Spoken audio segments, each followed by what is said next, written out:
नमो नमः। नवीन कुमारः, व्याकरण प्राध्यापकः, नंदन संस्कृत महाविद्यालयः, ईशःपुरं मधुबनी। अद्य वयं समासः पठिष्यामः। उपशास्त्री प्रथम वर्षस्य छात्राणां कृते अयं विषयः।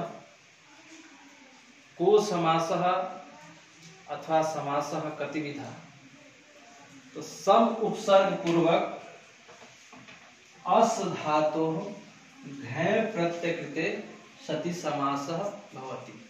सम उपसर्ग पूर्वक अस धातु से घै प्रत्यय करके हम समास बनाते हैं।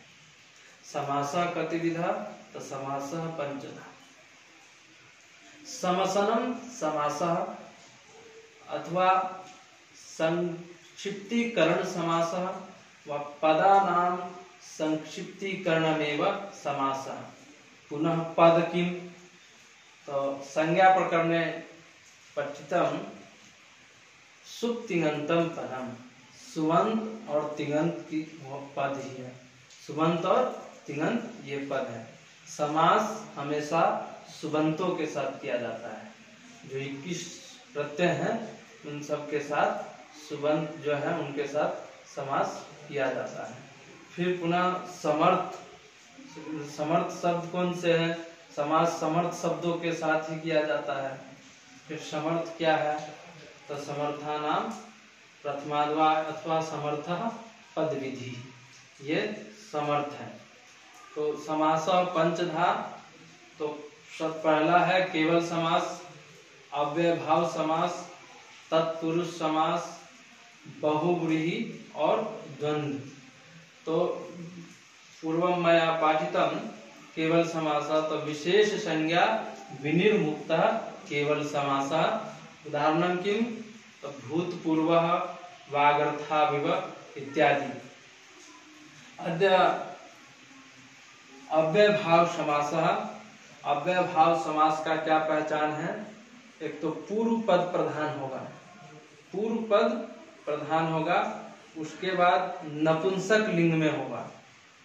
जो पद बनेगा वो नपुंसक लिंग में। पुनः 16 पदों के साथ उसमें समास होगा।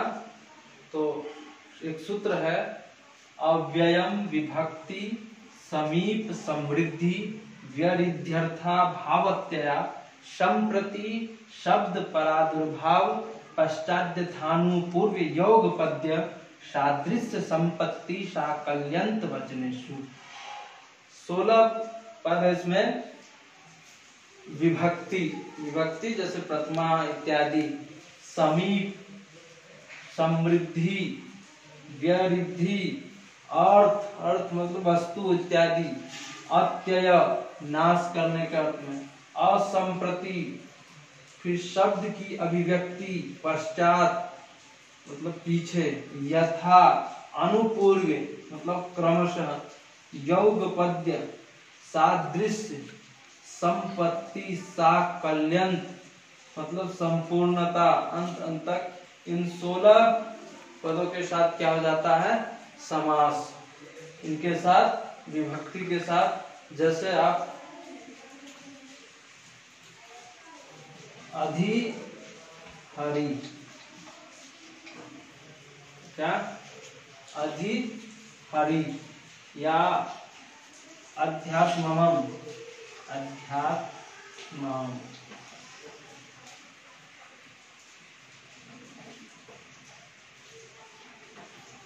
यदि हिंदी में हम इसको अगर पहचानेंगे, जिसको अर्थ पता होगा, अधि हरि का अर्थ हुआ हरि में। क्या हरि में। अब हम तुरंत हमारा ध्यान कहाँ जाना चाहिए, कारक पे। तो कारक कहाँ का चिन्ह है, में, सप्तमी, अधिकरण में। तो अधि हरि, तो हरि का क्या हो जाएगा सप्तमी, हरऊ। तो क्या बन गया, अधि हरऊ। इसी तरह अधि अध्यात्मम, अधि और आत्म का आत्मन मूल शब्द है। क्या है, आत्मन मूल शब्द है। और इसका जब सप्तमी कर देंगे तो आत्मनि हो जाएगा, आत्मनि। तो आत्मनि हो जाएगा। तो आत्मनि सप्तमी में आत्मा में, तो इसी तरह बन जाएगा अध्यात्मनम। इसी तरह समीप अर्थ में भी करेंगे, जैसे उपकृष्णम। क्या? उपकृष्णम। तो कृष्णस्य समीपम उपकृष्णम, समीप अर्थ में कृष्ण के समीप। तो इसी तरह गंगायाः समीपम उपगंगम। इस तरीके से हम 16 पदों में समास करेंगे।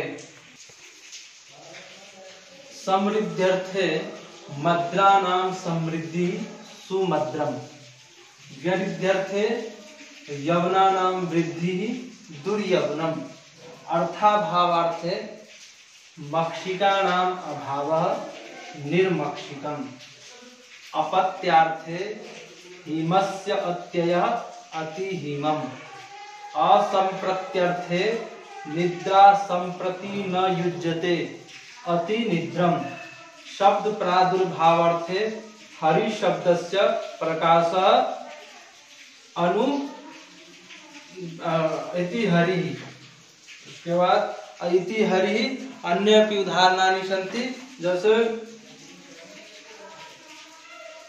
पश्चादार्थे विष्णु पश्चात, विष्णु पश्चात अनु विष्णु, यथार्थ पुनश्चतुर्थदा। यथा 4 प्रकार के होते हैं, योग्यता, विप्सा, पदार्था, अनुवृत्त्यर्थ। ये 4 प्रकार के हुए। सादृश्यार्थे च, तो योग्यतार्थे योग रूपस्य योग्यम अनुरूपम, विप्सार्थे अर्थम अर्थम प्रति प्रत्यर्थम, फिर पदार्था शक्ति अनतिक्रम्य यथा शक्ति, निवृत्त्यर्थे सादृश्यार्थे हरे सादृश्यम स हरि, अनुपूर्व्यार्थे ज्येष्ठस्य अनुपूर्वेन अनुज्येष्ठम, योगपद्यार्थे चक्रेण युगपत् स चक्रम, सादृश्यार्थे संख्या सदृशः स सखी। इस प्रकार से 16 शब्दों के साथ हम क्या करेंगे, अव्ययभाव समास, सबका एक एक अर्थ करके लगा करके हमने सबका बताया। तो अव्ययभाव समास का सबसे पहचान क्या है, एक तो पूर्व पद प्रधान होना चाहिए, और अव्ययभाव नपुंसक लिंग में ही होता है हमेशा। इस तरीके से हमने, फिर उसके बाद एक सूत्र है नदीभिश्च, नदीवाची शब्दों के साथ भी क्या होता है, अव्ययभाव समास होता है। अव्ययभाव समास का क्या, वो नदीभिश्च का क्या हुआ कि नदीवाची शब्दों के साथ भी अव्ययभाव समास होता है। जैसे पंचगंगम हुआ, यहाँ पे वैसे पंच शब्द से द्विगु समास लग रहा है, परंतु गंगा शब्द के साथ कहा नदीभिश्च, गंगावाची यदि शब्द के साथ यदि संख्या हो तब भी अव्ययभाव समास होता है।